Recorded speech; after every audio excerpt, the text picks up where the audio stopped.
ভোর রাত্রে যখন সাহরি খাইতে উঠবেন, সাহরি খাওয়ার পর ফজরের আজানের আগে আপনি 10 মিনিট 5 মিনিট একটু আল্লাহর কাছে কেবলামুখী হয়ে হাত তুলে রুমের লাইটটা বন্ধ করে একটু আল্লাহর সাথে কথা বলবেন।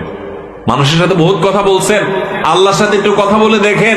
আল্লাহর সাথে কথা বলার স্বাদ আছে ভাই, অনেকে জীবনে একবারও এই স্বাদ পান নাই। একটু কথা বলে দেখেন। ভোর রাতে সাহরি খেতে উঠলে 10টা মিনিট একটু হাত তুলে কথা বলেন। কিভাবে কথা বলবেন? কথা বলবেন এইভাবে, ও আল্লাহ, কত গুনাহ আমি করেছি, কত পাপাচার আমি করেছি, মরতে আমার হবে, তোমার কাছে যাওয়া আমার লাগবে আল্লাহ। শয়তানের প্ররোচনা করেছি, এই রমজান মাস তুমি কত মানুষকে মাফ করে দাও।